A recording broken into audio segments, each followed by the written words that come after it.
Ladies and gentlemen, boys and girls, tournament, welcome to an episode of Tatami Talk. My name is Juan. This is my true partner, Anthony. This is a judo podcast for judo players by two judo players. So, Anthony, how was your nap? It was really good.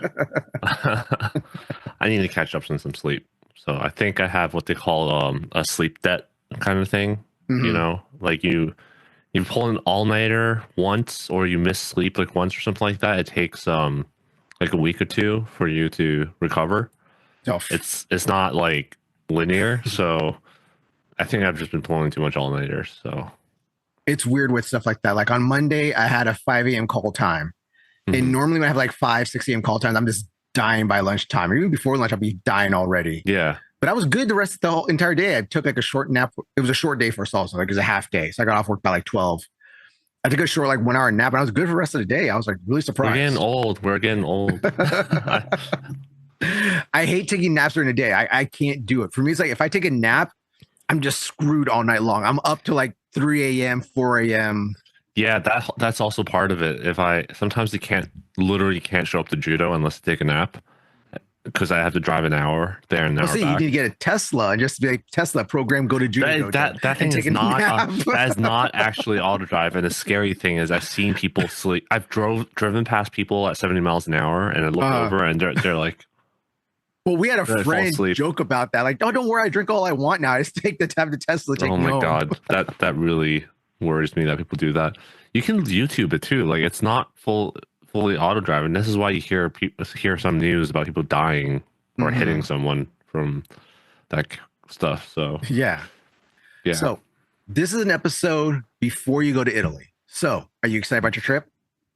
I'm excited. I told Philippe this. I'm excited for a break. Everything's just been so crazy. I think that's part of the reason why I haven't been training. There's a small local tournament coming up. I wanted to sign up for it, but I just haven't been training. So I don't know. This is why I said I had to reprioritize some of my stuff, and we need to record the episode. But I finished the Sweet Science of Fighting program. Okay, good. We talked about that, right? Yeah. So I finished that. That thing drained me. That was a huge reason of why my sleep schedule is so fucked up right now. Yeah, because you have to fit in those times of schedule. Either get up early and work out or stay up late and work out. Yeah, we can talk about it more when the episode comes up. But yeah, that I'm just excited for a break. Like whether it's Italy or even if it was like a staycation, like if I went up to Malibu or something for like a couple of weeks, I think it would have been great. Traveling to Europe stresses me out. I don't know why. I've never been like a Europe person, but you know what I mean. I don't know what you mean. I've been to Europe many times, and everything from the airport to the cities stress me out. I don't know how to explain it. Like going to like Paris stresses me out a lot. I don't know how to explain it. To me, it's been quite a while since I've been to Italy, so I don't know what to expect.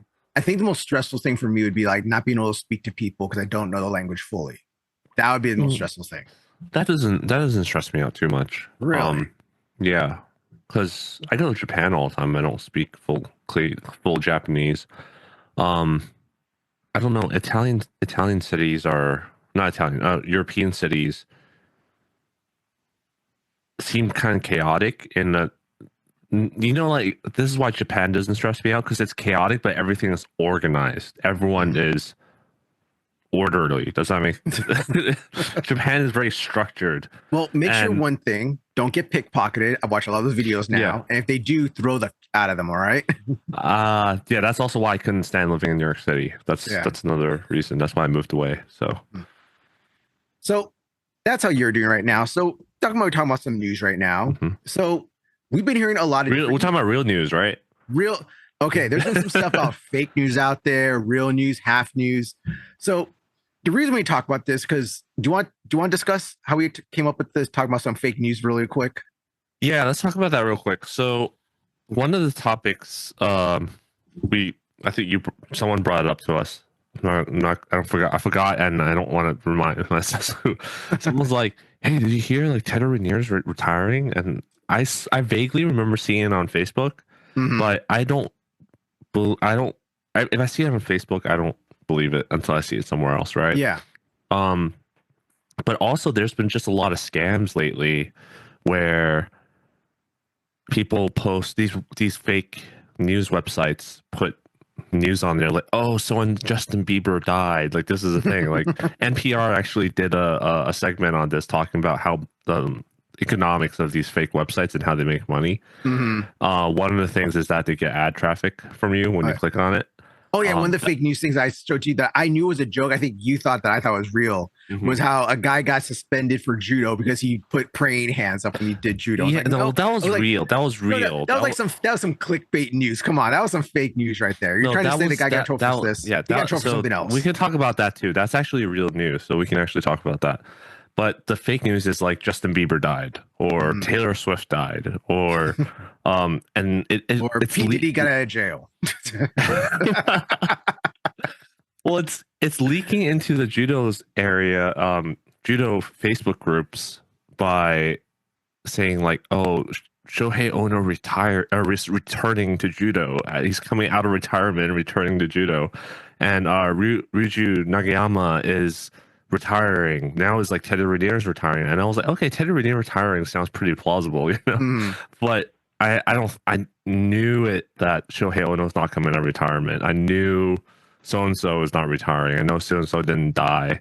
So yeah. So one thing is they get your ad revenue by you clicking on it, and then the other thing, if you're unlucky, is that you download some virus or something, and now they have control of your computer. So just don't click on that stuff. I'm gonna echo what Judo Dave Roman from Judo Chop Suey podcast says, which is if you're not reading Judo Inside, then what the hell is wrong with you? JudoInside.com is the place you should go to for all judo news. Like it's actually like legitimate. Like I'm looking at the website right now, and talks about France and Germany strong at European tour opening day in Prague. Judo Flanders quits with foreign coaches Vanderheim and Quilmaz. So like all these like judo news that you don't see anywhere else about actual like news is there. And I'm sure if Teddy Raniere retired, it's going to be there, but it's not there. So yeah, I heard about we heard about that. I started looking up. It was like I checked his X, I checked the Facebook, I checked the French one. It's like I can't find this source. I even looked on it, like I couldn't find this. So yeah, and a lot of it has to do with we talked about it with Matthew Parker last episode. Is I lurked these coaches Facebook groups, and nobody moderates it. The only time they moderate it is if they talk shit about like each other. That's the only time.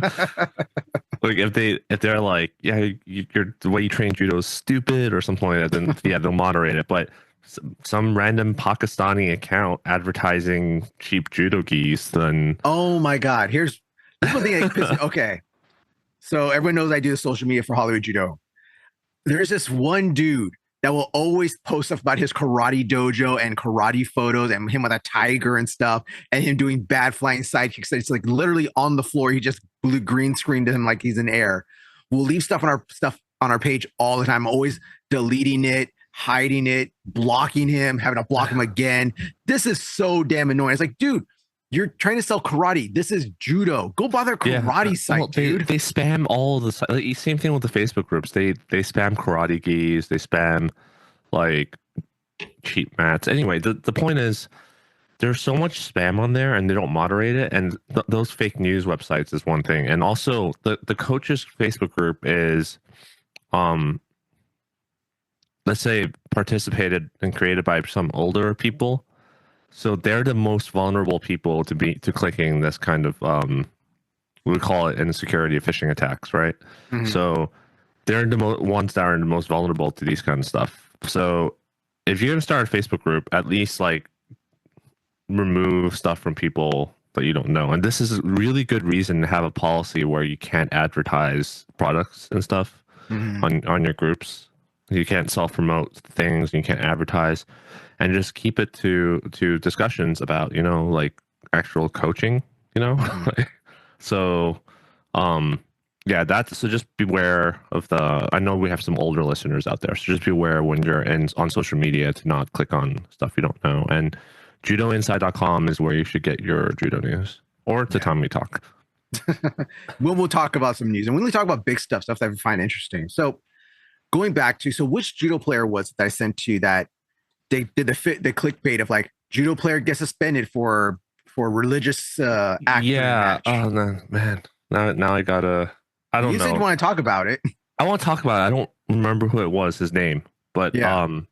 his he's from Georgia, and I think he was Georgian. I think it was Correct me. Georgian. Yeah. Yeah. He was suspended. Actually, that's a good question. Because I was checking IGF news. This is another thing. People were talking about new IGF rules coming out, and I'm like, Yeah. they're not out yet. I mean, Yeah. whatever you're hearing is rumors. It's not. It's not. And don't worry, when that video comes out, me and Anthony will watch that 6-hour video, and we will come at you with all the new rules and give our perspective of it. So I went into IGF's website to check the new rules because someone told me that there's new rules, and I'm like, I don't see it. And yeah, one of the things that, back to the fake news real quick, IGF statement, Yasuhiro Yamashita. I'm like, what? And then it was like, we here at IGF are something transparency. We don't like something that this website said, what they said about Yamashita. I'm like, what the hell did they say? Like, false articles like this causes one unnecessary concern, and it make it sound like they accused him of touching little boys or something like that, right? And then I went and looked it up, and it's like, it basically it was exactly what I said, like Yamashita has passed away or something like that. So I can't believe that IGF actually said that, and it's good on IGF for doing the right thing. The PR person is that they didn't mention what it was. It didn't link to the article or anything. Yeah. So the reason I mentioned that is because,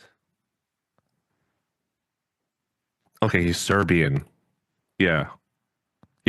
So I went to the IGF website because people were giving him shit for the disciplinary actions, like you said. Yeah. He was doing a religious gesture. So Nemanja Majdov is Serbia is the athlete that has gotten disciplined. So for those who don't know, the articles that came out were saying that he got suspended for doing a religious gesture, and the religious gesture is only part of it, but he wouldn't have gotten disciplined for it. If you actually read the document that they released about the disciplinary action, he actually he was actually acting like a dick. Like, he was not bowing. He was removing his jacket, his judo jacket, before he stepped off the mat. Yeah. Yeah. And yeah, there was a bunch of crap. And then the religious gesture was like a part of it. Yeah. And then he just latched onto that and was like, see, I was like just thanking God, and like they banned me. Like, well, the thing is, like, I remember seeing that, and there were some comments underneath it. Didn't even read the whole article, and it was all the BJJ people being like, we do our crosses and pray and do all that right before we get on the mat all the time. And that's a big BJJ joke. They all get on the mat, they all do the kind of the cross, kiss their finger, point to the air and stuff. That's a normal BJJ thing. So they all latched onto that, thinking, oh, he crossed himself or did praying hands, and that's bullshit. That judo suspended him for that. Like, no, I remember him doing something else. I don't remember the praying hands, but I remember him doing other stuff during the tournament, during the Olympics, and that's what he got in trouble for. Yep. And also they said they warned him about this before, and he didn't contest the warning, so he knew about it. So they're like, okay, we warned you. Then now they punished him. So, yeah. So that's pretty much regarding that. Yeah, so that's just a little gripe about some fake news, clickbait. Just watch out for things out there, people. Be careful. Go to legit judo websites. Don't just follow someone's Facebook or Instagram or X for get your judo highlights. Like, actually look for the source. Don't fall for these things, okay? Yeah, also I'm not going to say who, but another really big let's just say YouTuber. I'm not even going to say if I say certain things, it might point to who it is. made some claims, like they're also really popular, more popular than we are. And on I'll just say on their podcast, they said something that I'm surprised I guess it's because they said it in English, so they didn't get sued for it. But it's a serious accusation what they said. So I went and looked at the websites and news and stuff. I didn't see anything of that sort. So Yeah, just be careful. Also, saying certain things, spreading stuff, because depending on the country you're in, you might get sued for spreading rumors like that. Mhm. I think in the United States it's not as bad, but Japan, for example, their libel laws are very vague and very loose. Even if you said something that's true, they can still sue you for it. Mhm. Um, so just yeah, be careful with that kind of stuff. All right. So with that, I want to talk about our main topic, or at least our little our secondary topic today, is Kayla Harrison is having her second MMA fight in the UFC. It's great to have her in the UFC, great to have her promote judo, but I want to talk about how she's kind of bringing to light no-gi judo again, something that's becoming more popular with people. I know, like myself, I'm doing a no-gi judo class or a seminar once a month at the community center that we're part of, and I know a lot of other dojos like was it 510 Judo does no gi class. One of our friends down south. Was it Senshi just started. Senshi just started one as Yeah. well. There was a guy in a guy we are going to interview a while ago, but things fell apart and stuff. A guy where's in Canada was just doing no gi judo. Oh, in Canada, yeah. J Flow does no gi judo and stuff. He teaches MMA, and this is one thing that I know. I think I've heard of J Flow before. Yeah, I'm just kidding. yeah, I think there's some guy. He's kind of famous. He's kind of known. I don't know. But it's the thing about we're trying to promote judo many ways. And I think bringing no-gi judo is a way of promoting judo as well. I know some people don't like it. They feel that it's wrestling, it's self-defense, it's just MMA. And people like me, and I think other people was like, we're trying to get people into judo any way we can. And I know some people that come to my seminar so far, they're like, oh, this is really great. And they look at our dojo, since I also do a seminar outside of our dojo. I do actually in our annex building, which is the Aikido dojo's dojo and stuff. But they'll look at our dojo afterwards. Don't call them Aikido. They'll get upset. Okay, Aikijitsu, Aikijitsu, Jiu-Jitsu. Daitoru Aikijitsu. Yeah. I don't even forget half their name. I'm sorry, guys. You got a long name, all right? But people will come look at our dojo afterwards. I'm putting the mats back. I'm like, oh, wow, it's a nice place you have here. It's like, yeah, we have the subfloors, the mats, big training area. And I tell them, like, learning judo to nogi, it's not a big jump, in my opinion. And I'm just teaching people how to use judo techniques with head and arm position, over under hooks, double over, double under, how to get wrist control and stuff, and how to use judo techniques, not sloppy, just Greco wrestling or just like a wizard kick, which Daniel Cormier, everything's a wizard kick to him. Like, what is an uchimata? What is a harai goshi? And this is just for me one way to try to help and grow judo. So Anthony, what is your take on no-gi judo right now and its popularity? I think we did an episode on it, and my views have changed a bit since then. So it's good that we're also revisiting this. I think it's subjective, right? Judo is many things to different people. Like some people just see it as a sport. Some people see it as like lean hard the opposite way, like it's a martial art kind of thing. And those are tend to be the people that do the kata and the etemiwaza and stuff, you know. And then those are also some of the people that think it's useful, but like more useful than it actually is. And then there's people who see it as just like a training tool for self-cultivation. So it depends on how you see it. If you see judo as just a sport, then yeah, I guess no gi judo isn't a thing. It's just wrestling to you, right? But if you see judo for what it is, which I personally see it as like the principles, the mechanics behind it, like a system kind of thing, then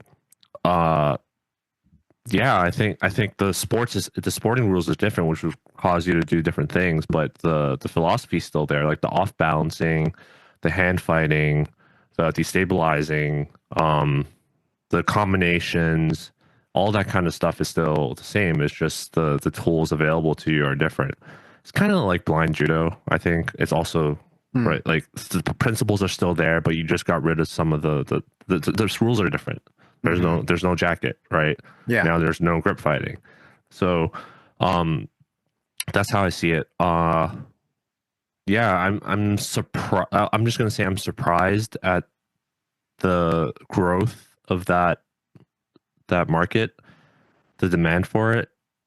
I want to say surprised, not that like, oh, like I could never seen this happening. It's just I'm surprised at how how it came about, how the growth happened. Um, I think I did not expect it to come from BJJ. Let's just say that. So, Well, that's a funny thing you mentioned that because I was telling a friend of mine at work the other day, and she was talking about how they would have a judo guy come in and teach them come to their BJJ class and teach judo. And to her, she had that mindset of this that judo's just tachiwaza. And she was like, oh, because judo, and she said one of the things of like, oh, well, judo doesn't do this. I'm like, yeah, we do. Like, you do know BJJ. I just had a, judo. I just had a discussion with someone like that yesterday too. Yeah, like, one of my friends at work, really nice person and stuff, and really cool. And I was like, well, I didn't say the whole, but BJ came from judo stuff. But I was like, well, I had to explain to her, like, well, there's a difference in perspective now. People my age and older, well, a lot of people my age and older just think of like the sport of judo. It's either like the spiritual side or the sport of judo, And it's just like any sport. You train to win. So if all I have to do is throw for ippon, that's all I'm going to train. If I just have to throw and maybe learn some kyopo pins, that's all I'm going to train. People my age and younger are being more, I think, more well-rounded with their judo and working more newaza stuff, tachiwaza into newaza, bringing back some old school newaza techniques that people be like, oh, isn't that BJJ? Like, we've had people come to the dojo before and be like, oh, I didn't know you guys do BJJ here. It's like, no, we're a well-rounded judo dojo. And for me, like with no-gi, it's like I'm still teaching the class like a judo class. We still start class in Seiza. I'm still referred to as sensei and stuff. I get water breaks. I refer to everything as pulling uchikomis and stuff, how it falls. It's still all judo. It's just without a gi on, which for some reason, just some people just can't wrap their mind around it. Yeah. To go back to the Newaza thing, like the last 2 weeks, I was we're at the part of my curriculum, like the cycle where I went over a lot of Newaza stuff. And it's funny because people complain about how much Newaza we're doing. And it's usually the BJJ people cross training that complains about it. They're like, why are we doing all Newaza? I think we should do more stand up. It's judo. I'm like, Newaza is part of judo. Like, I don't know what is in your head. Like, yeah, some dojo do like 90% stand up and 10% groundwork, but we're especially in a beginner's program, I think you need to be all around, like kind of like when you go to college, like you need to do all the core stuff. You can't just be like, I don't want to take any math class. I'm just gonna do history, Well, like people have complaints about that too. Yeah. Some people don't want to take their general education and make them a well-rounded person. They want to go straight to whatever science or mechanical, whatever thing that they want to do. And I teach stuff like back from off the back takes and stuff like that. So people think, oh, this is so similar to BJJ. I'm like, yes, but you are trying to still get on top. You don't want to stay on the back. So, but the back is a position that you can get into, right? So, this is why if you go back to the episode where we talked with Chris Round, Chris focused on sport aspects. Like, okay, these are the positions that happen in sport judo all the time, so we're only going to focus on those things. Versus, I'm trying to have people be more well-rounded Newaza in a judo context. I'm not teaching you BJJ, but I'm having you have this well-rounded thing from a judo context. So, it just changes the rules. The no-gi thing. It's really weird how people have this misconception about what it is. But I'm surprised by where the growth is coming from. I guess you got to think the growth of no-gi judo and how takedowns, specifically ADCC rewards takedowns more than most rule sets. So you see a lot more people training it. Though this is where I think people need to realize the difference, because they think, oh, I'm gonna learn no-gi judo and apply it to BJJ. I don't think the transfer is that high there, because ultimately doing these hard ippon type throws in judo are still a high investment and of time and difficulty. And in BJJ, still that kind of throw is going to be the same as if you just did a shitty double leg or single leg, right? So, but it's about causing damage, they won't get up. Yeah. So I think if you're, I don't do no-gi judo. No-gi BJJ. I don't do no-gi judo either, but I just don't do no-gi. I'm not interested in it that much. So I can't say for like as an expert or anything like that, or even as a recreational person. But I definitely think the transfer is not there for Nogi BJJ because I think your time is better off spent on like double leg, single leg. It's more wrestling stuff, Hmm. basically. Judo has leg grabs, right? We already said that. Yeah. Um, so I think if you're gonna teach like, but it's not like Ippon leg grabs. If you just think about like running the pipe, you know, like in BJJ, Yeah. that would score nothing in judo. So That would just get them to maybe the ground to do Newaza. yeah, maybe like a Coca back in the day, right? But Yes. Yes. uh but we're aiming for the hard damaging Ippon throws. So even our leg grabs kind of reflect that. They're not Hmm. going to do the run the pipe thing, like because then now they're going to turtle. So um yeah, so that's my thought on the differences briefly, which I think if you're gonna come do Nogi Judo, if it transfers over, great. But otherwise, you should still be doing Nogi Judo for the judo, not judo for your BJJ. Because the way, so this is how do I describe this? When people want to come to learn Nogi Judo, they tend to want to use this towards wrestling or towards Nogi BJJ, or they want to like I want my catch guys come and want to learn how to catch those because I get people I catch all the time with judo Hmm. with Nogi style judo throws. And I tell them like when they practice this, it's not like normal competition judo where you throw the person, you land on them and roll over them and stuff. Like no, you got to learn how to throw and stay on the person now. You learn to stay on the person or you learn to throw and stay above them to go into arm bars or ground and pound, whatever you're going to do with it. With it going to wrestling, it's like if there's more ways to take someone down than just double legs, you know, instead of just Hmm. shooting a double, learn how to shoot a good double. Because most people are going to be able to sprawl. But if you get them from a good tie up from top, from standing, it's going to be easier for you to get them with the uchimata or a taitoshi or even ogoshi when done properly. That's what I like about how more with like Kayla going out there doing throws and stuff. And this is one thing that's okay, man. When they talk about her, she's like, "Oh, beautiful judo throw," but then her BJJ down here is like, no, it's her Newaza down there. She was a great Newaza player, but Hmm. of course, when I get the ground story is BJJ. So when I get my class, I do about let's say so it's a 2 hour seminar. The last 10, 15 minutes, the entire class is all Tachiwaza for the most part. Hmm. It's the last 10, maybe 15 minutes, I go over one Newaza technique. And the past few times I've gone over how to do a really good kesikatame, head and arm, wrestling style one to hold someone down. One, since I do catch, I teach them like, well, if you want to crank someone's neck, you do this, okay? But if you want to put some weight on them, I show them a little thing you get on the chest and you sink down on them, Yeah. put their head up. And these two kids that are wrestlers in my class were like, oh my God, this is great. Like I can use them wrestling all the time. Like, yeah, crank their head up, sink into them, and then just lay them down onto the mat to get your pin. They're like, oh, this is so cool, sir. Thank you for showing us. This is so amazing. Like, yeah, you can use this into your wrestling. You know, it's easy Yeah. to transfer. Yeah. I also want to emphasize that I forgot to mention it. I don't think Nogi Judo is going to be just like take off the jacket and teach judo techniques. I still think you Mhm. should focus on the principles, and you're basically doing that. You're using these techniques to show the like the pinning principles and everything.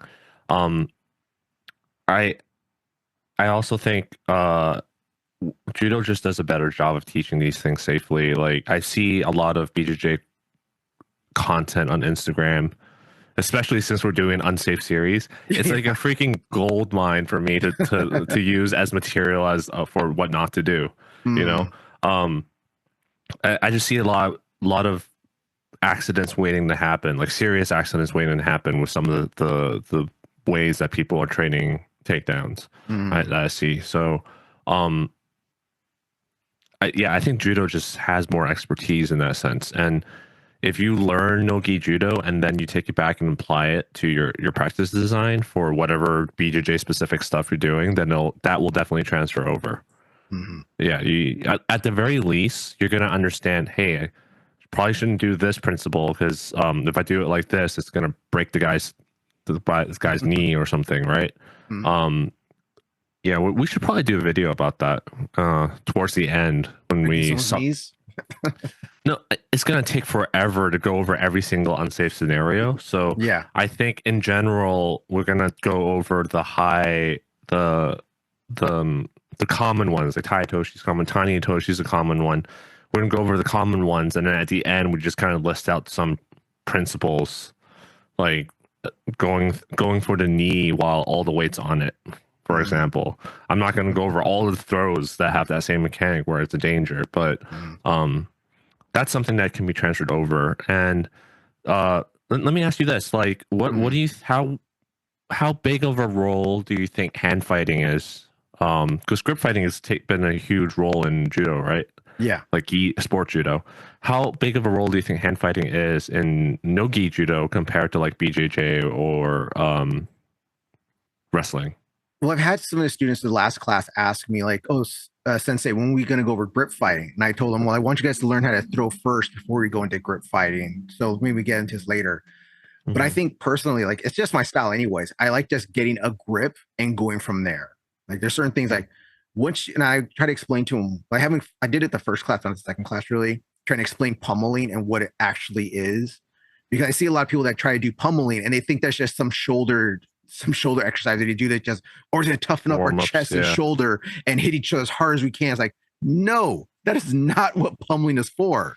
Pummeling is for me to get a good grip inside and outside onto you, so I get my grip that I want, so I can attempt to throw. It's not just I'm just shoving my chest and shoulder into you to look like a tough guy. And that's something where people see something they think looks cool, they want to take it into their art, but not understand what the principle and what it's there for. So when it comes to grip fighting, I think there's a lot of it's immediate grip fighting, immediate things. You get the wrist, you push out the wrist slightly a little bit. That way they can't pull the wrist away from you and stuff. You get the collar tie up or pull them in just enough you can get underneath the body, get underneath the arm. Or if you can't get underneath there, you learn how to swim over and get an over the top grip on somebody. It's more, it's like what you were talking about, like flowing with it and stuff.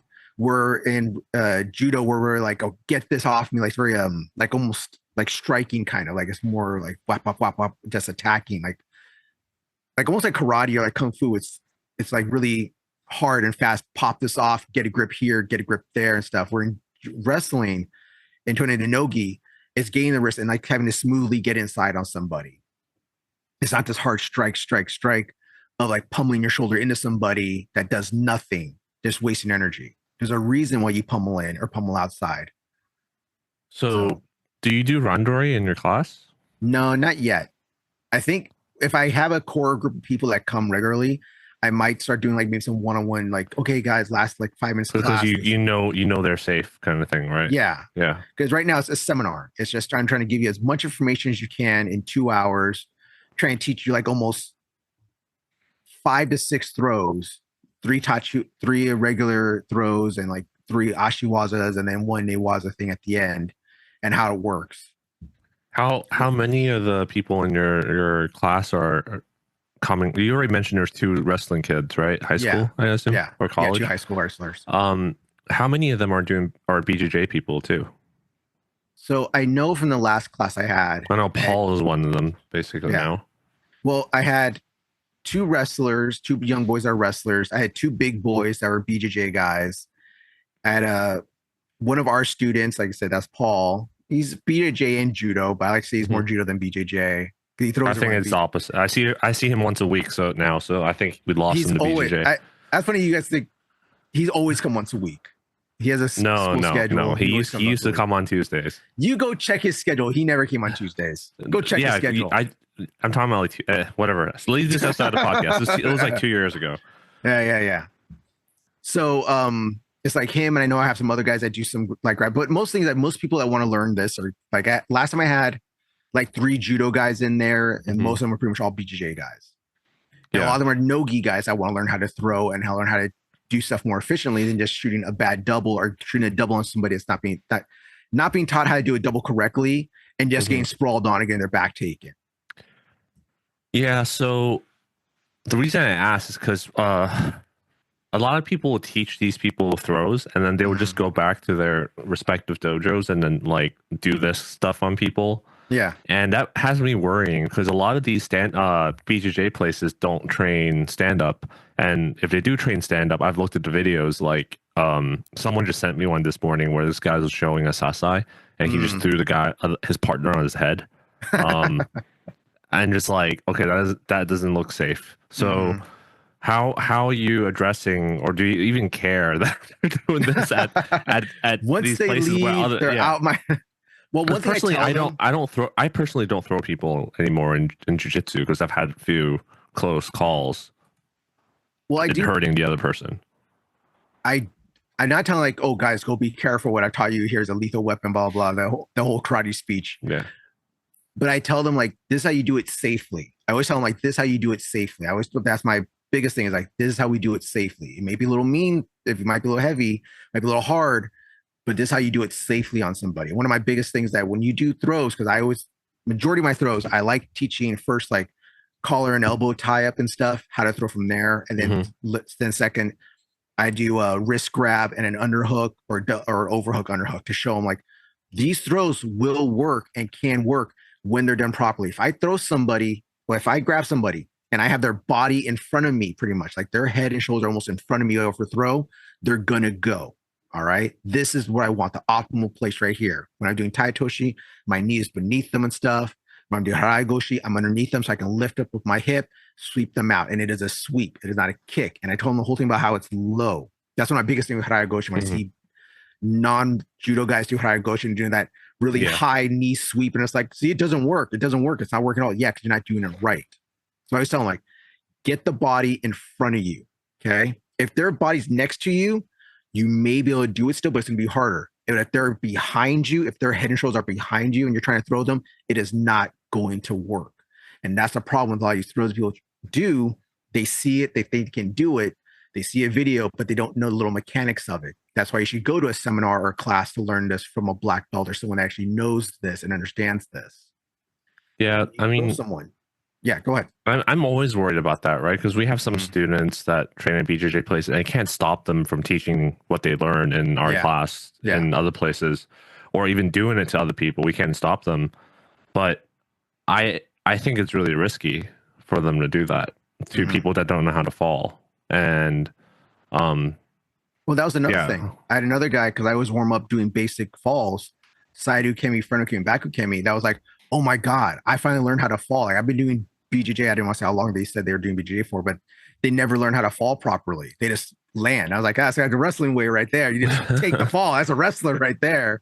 My wrestling coach didn't teach me how to fall. It was just like, you just tuck your chin, son, and just take it on your back. Yeah, so that's my concern. But I guess that's something that that's especially with the influx of online platforms now, people learning this stuff online, you can't really stop it. So I'd rather them come to my seminar or go to someone's class or go to a judo school and learn this than just watching some tutorials on YouTube or buying a video like you always do and stuff. Yeah, I mean, I buy the videos I bought are all I know I wasn't gonna like it, but they got me. I'm just I just want to know what he says, right? Then I buy it. I'm like, oh crap, I just wasted money. So, but I'd rather them go to someone that they can talk to, ask questions, and understand why. It's like, hey, sensei, why do we do it like this? Why is it done like this? And I tell them this is why. This is the safety reasons of why we do it. And in no-gi, why it's done this way, why I prefer this way to do it other than this way. But I show multiple ways of doing things.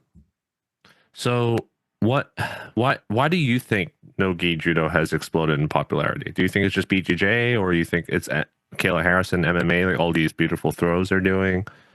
Have you asked your students why they want to do no-gi judo all of a sudden?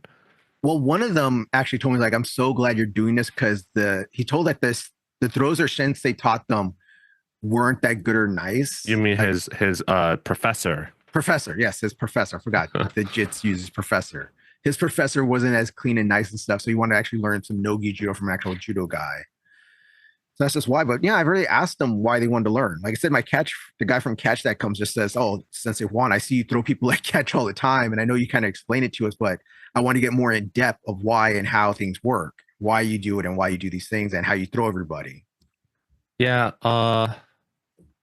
I'm just gonna say, like, some of the no-gi stuff I see posted online on social media that's helped its growth look really dangerous to me. And but I don't want to, like, if it was in the gi, I would be like, don't do that.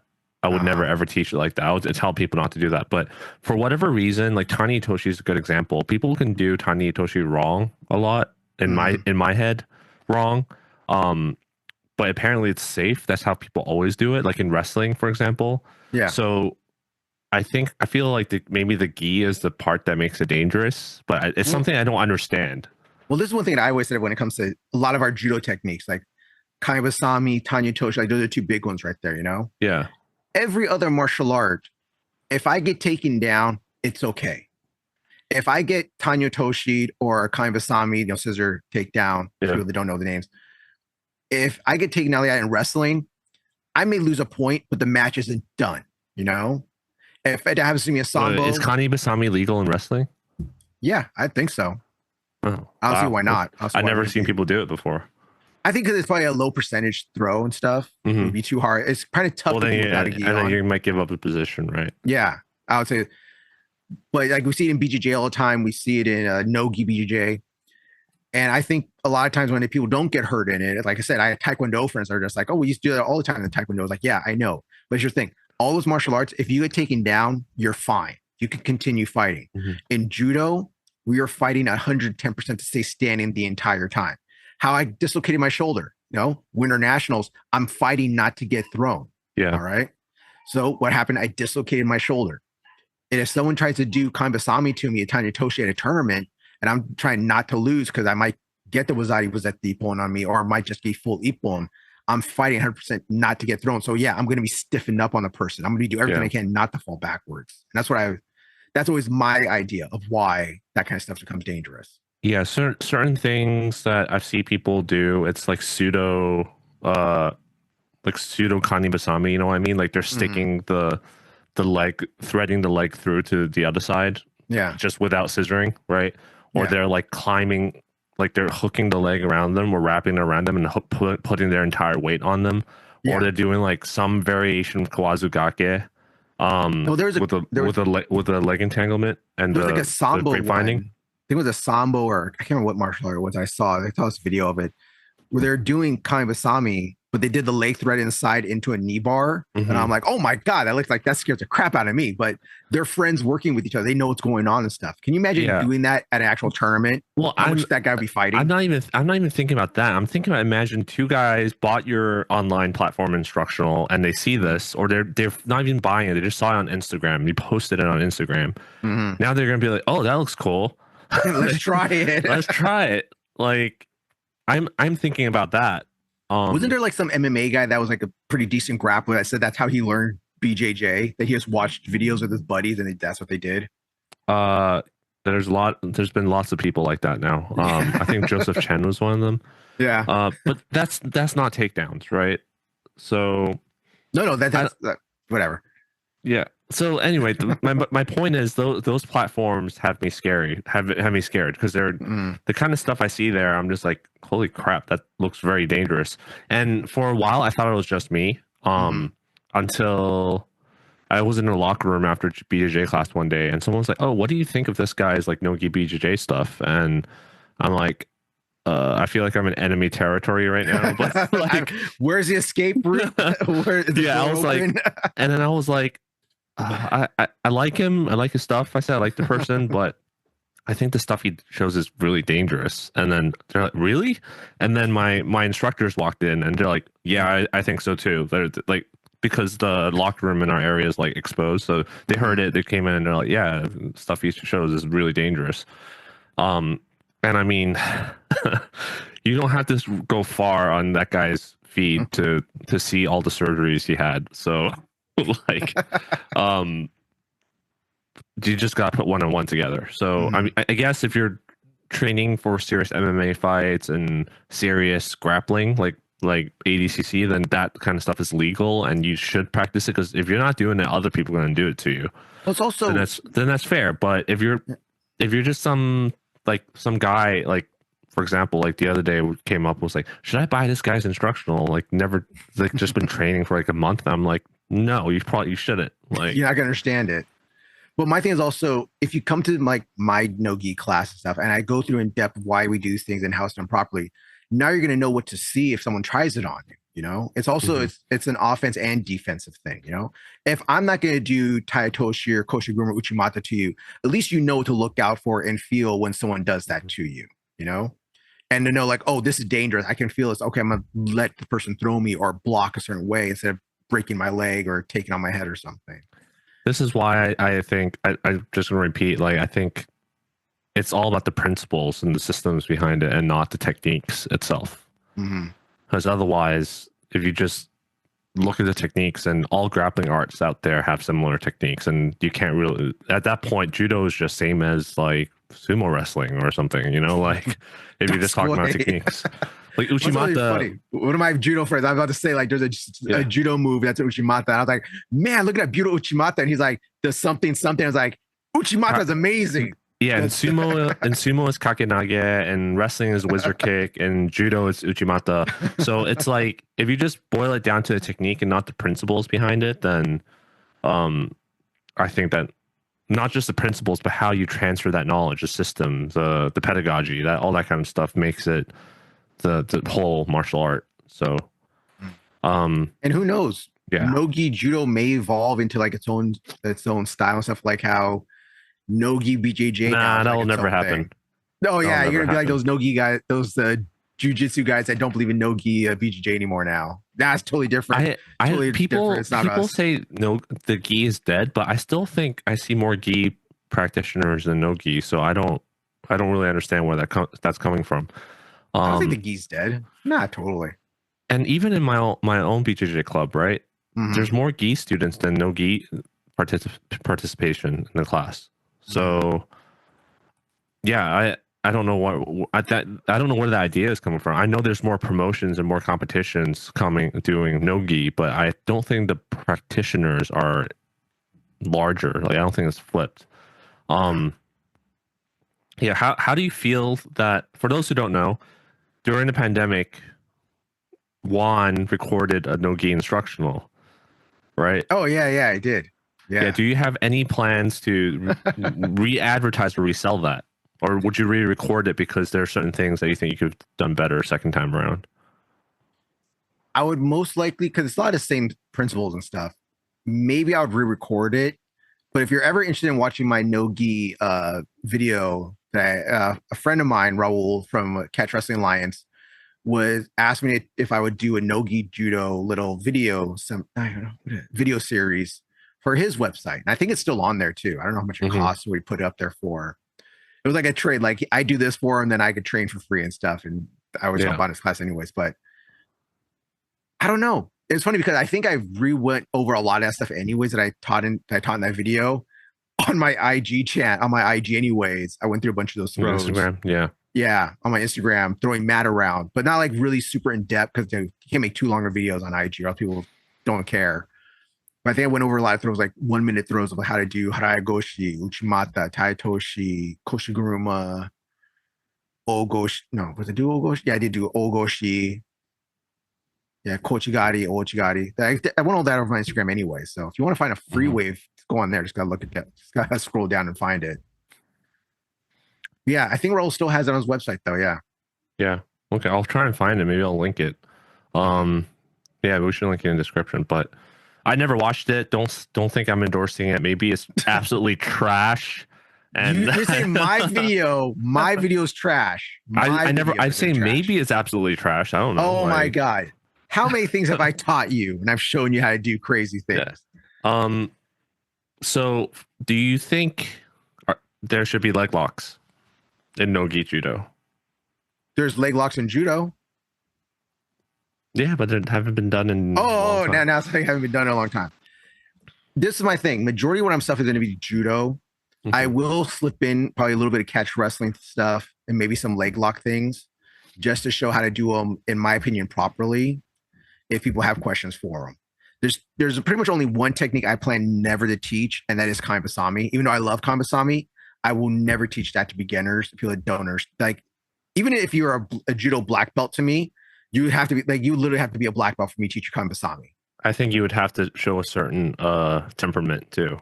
Yeah, right? Like, I will not teach Kanbasami to some beginner white belt or orange belt or even a brown belt. I was like, Sensei, would you teach me Someone this that's gonna show their friends in a drunken party. Yeah, hey after dude, they let me learn show it. you this right now. Leg snap. Oh my god.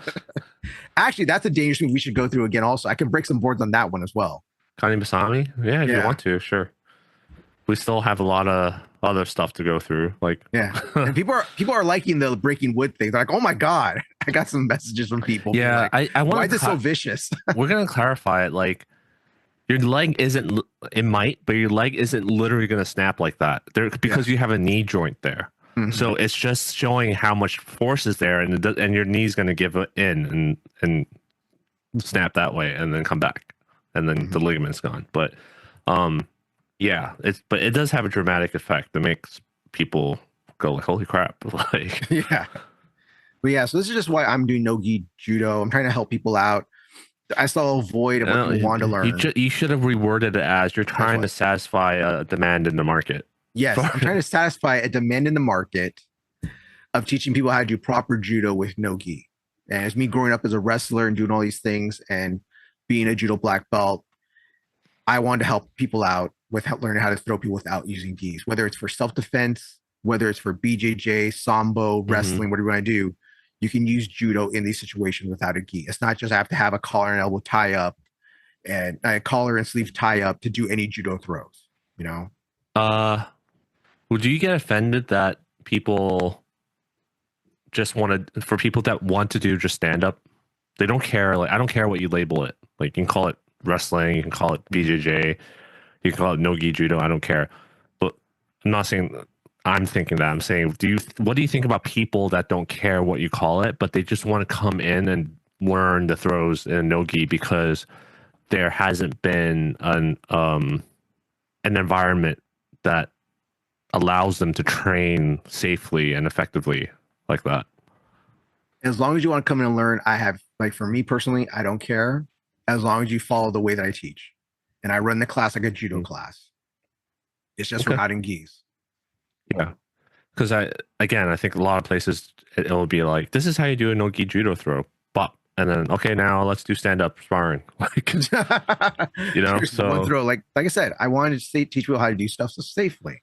Yeah. How to do these throws safely, properly, so you won't hurt yourself, and why we do it this way, and why it's like, oh my god, this makes things so much more easier. This one thing is always funny to me when you tell people to do it properly and show them how to do it properly. Like, oh my god, this makes it so much more easier to throw somebody. Like, yes, it is a scientific way of throwing somebody to move someone with, is that a minimum effort, maximum efficiency. Yeah, I know one of the bigger guys that I was working with, he was having trouble throwing his friend that's just as big as him. But then when I would come over and demonstrate and show them, like, oh my God, you just threw me like that. I was like, yeah, because I'm showing the proper technique. I'm breaking your kazushi. I'm bending my knees down. I'm lifting you up my hips now. And I'm sweeping the leg out, not kicking the leg out and coming in. You got to break that balance, pull him onto you. I'm like, oh my God, I've never understood that before. I've never been taught that way. It's like, yeah, most people don't get taught that way. Yeah, I also think most people think they understand it and then try to explain it, and then it's wrong. Especially when it comes to kazushi, I think. So, well, I would admit I was like that. Like, I always was interested in judo.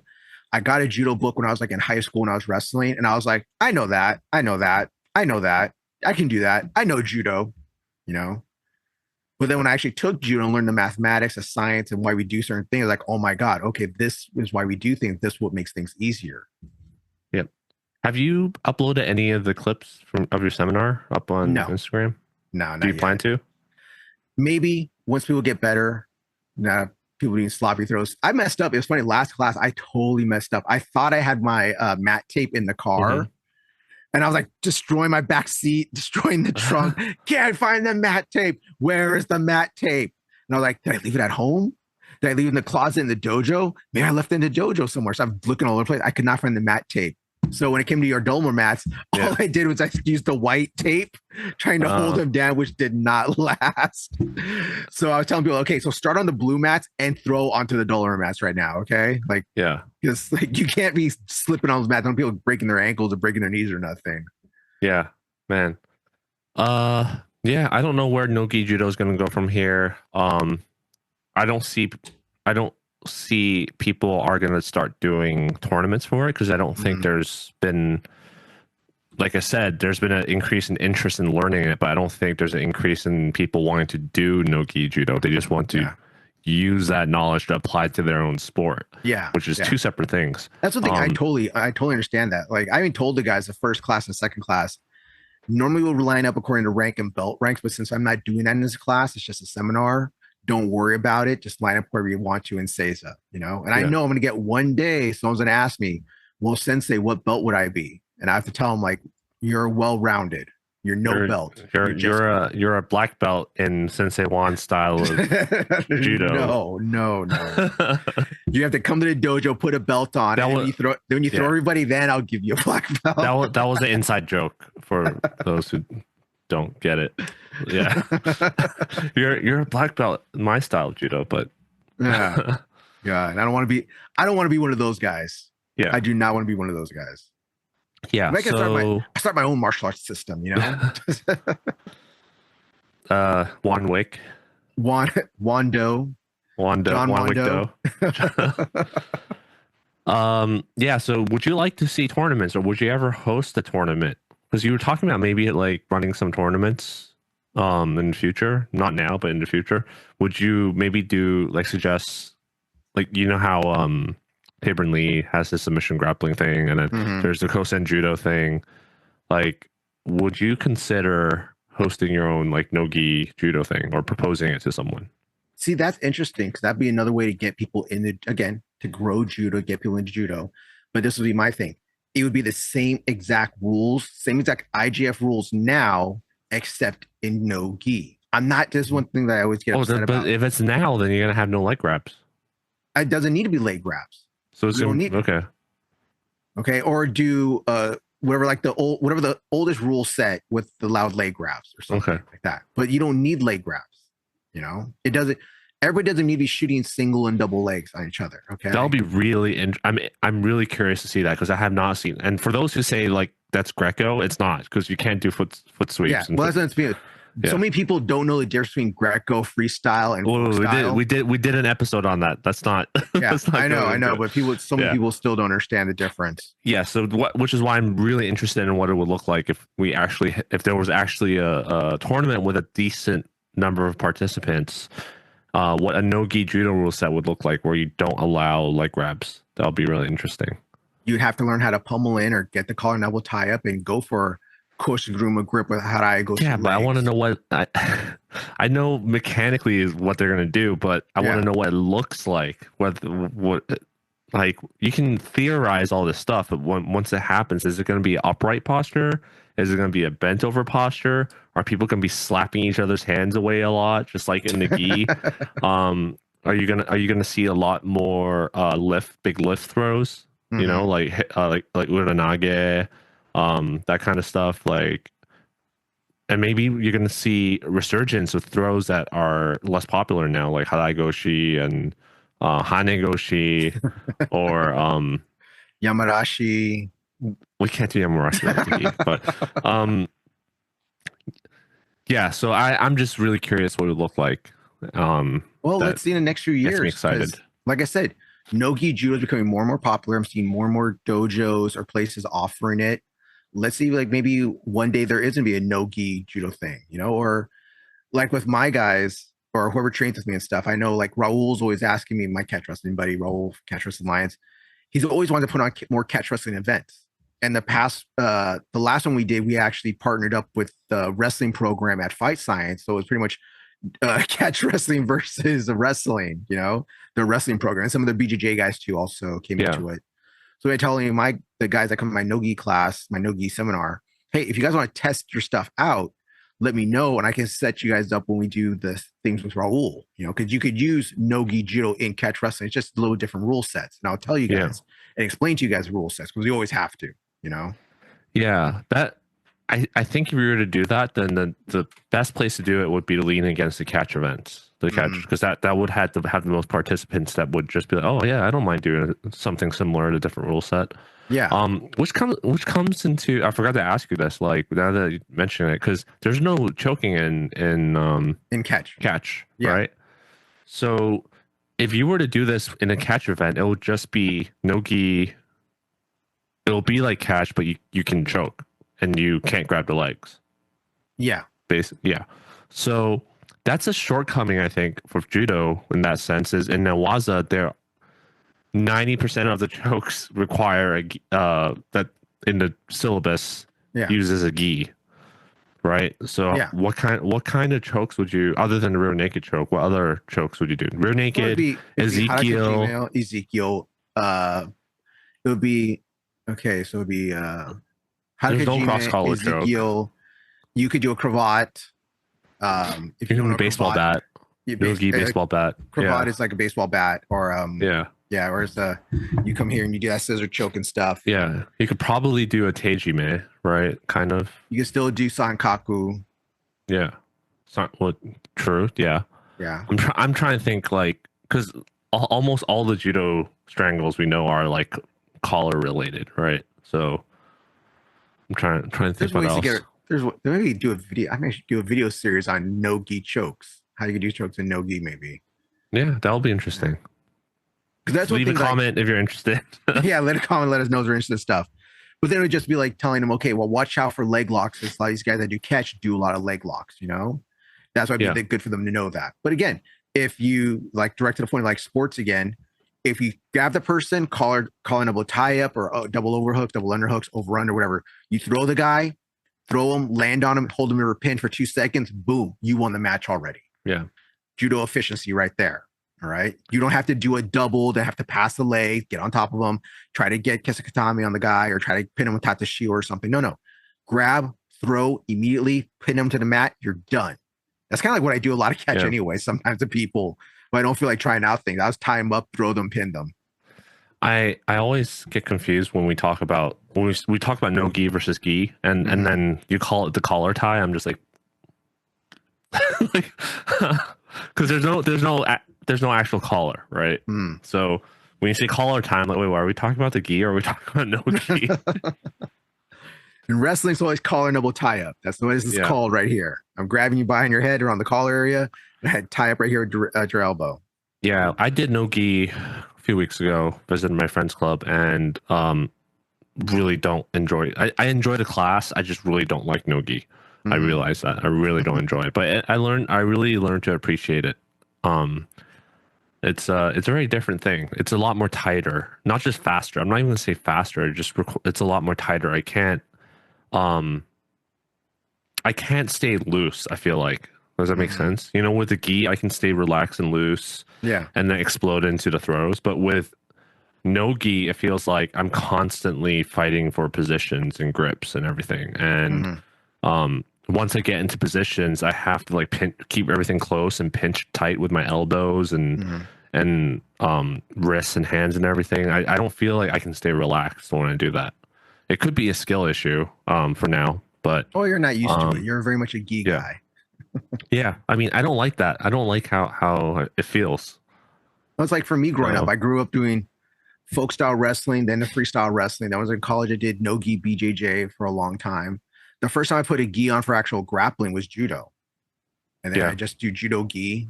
I've never done proper BJJ in a gi. I've always done no gi BJJ, and even catch. I wear no gi for catch as well. You know. Yeah, I wear tiny speedos when I do catch. You know, whenever you go up against someone that's really good in judo, they grab your gi and it feels like nothing.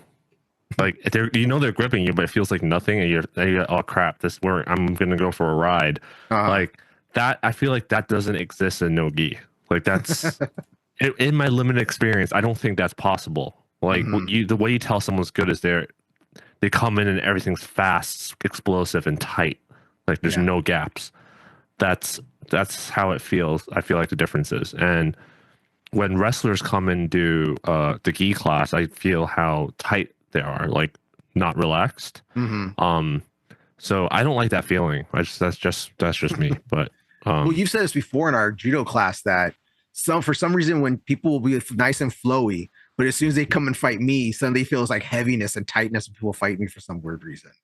Yeah, don't know why, but yeah, I still train no gi sometimes just so I can learn more about it, but I don't see myself doing it.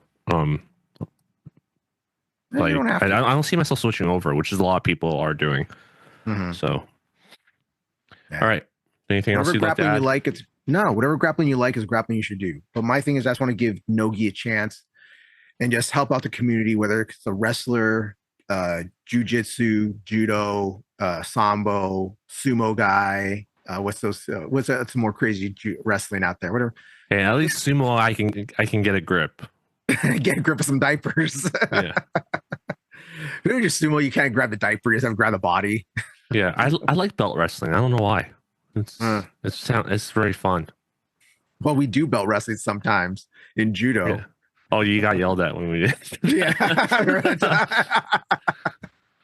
But yeah, so I'm just trying to help people out. If you're in the LA area and want to come try this out, I teach at the Hollywood Japanese Culture Institute here in Los Angeles proper. I'm doing it on Sundays right now at noon. It's a 2-hour class. Not every Sunday. Not every Sunday. Like I said, it's a 2-hour seminar once a month. Check our Instagram and check our threads, because I post it usually on there. If you want to check mine, anyways, you check my own Instagram out there as well. Oh, and it's cheap too. I'm only doing it for $50. I'm not getting rich off this. You also get a discount if you bring a partner. Yeah, if you bring a partner, that way I have to partner up with somebody. You get a $10 discount, so it's $40 for both of you instead of $50 for each of you. Yeah, we have like a homeless camp nearby, so if you can't get a partner, you can always grab with the homeless, grab some of the homeless encampment, bring them over. Sir, your friend smells really bad. All right. So with that, please don't forget to like, share, subscribe. You can follow me at _Juan. You follow Anthony Throws on Instagram if he allows you to. Okay. You can follow us at Tatami Talk on Instagram. You want to send us any emails, things you want us to talk about, things you want us to go over, you say at tatamitalk@gmail.com. You want to follow us also. We have the YouTube channel that we're posting a lot of videos on there right now. So Tatami Talk. That's why I haven't been having sleep. So Tatami Talk on the YouTube channel. And Anthony sometimes posts videos without me telling me about it, also surprising me in the morning. No, that was a mistake. I told you, I was like, this is supposed to go out like a week from now, and it went out. Right? I was gonna re-edit some parts. Well, it's out now. So yeah, you follow us on the threads, YouTube, and Instagram, like always, guys. Yep. So anything else, Anthony? No. Winter Nationals coming up. Don't forget to sign up. Last day of early bird discount. Early sign up discount is October 1st. Well, I guess by the time you hear this, it's gonna be too late. But you can still sign up. Yeah, you still sign up. If you see us there, because we'll be there, I'll be coaching because I can't compete yet. If you see us there, please always say hi. We love talking to you guys. We love speaking with you and love getting to interact with you guys as well. All right. Anthony loves it. I like it. Please don't say that. Please hug Anthony. When you see Anthony, give him a big hug. Yeah, I had this discussion with someone. I know we're ending, but I had this discussion with someone like, I don't want to become an influencer. Mm-hmm. And I'm really thankful that people come up and say hi and that they like our show. But yeah, I just prefer people to not know.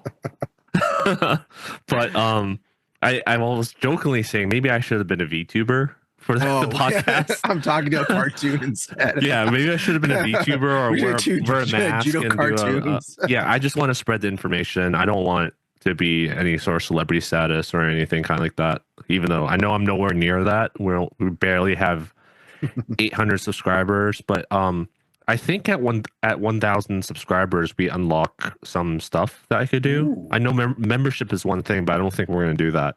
I can't remember what else. Like, there's some more tools for analytics and stuff that we can do. Mm-hmm. So anyway, we'll take it one day at a time. So thanks for the support. Till then, don't forget to wash your rash guards. Not the gi, and slap the mats that Juan has been borrowing from me too. Yeah.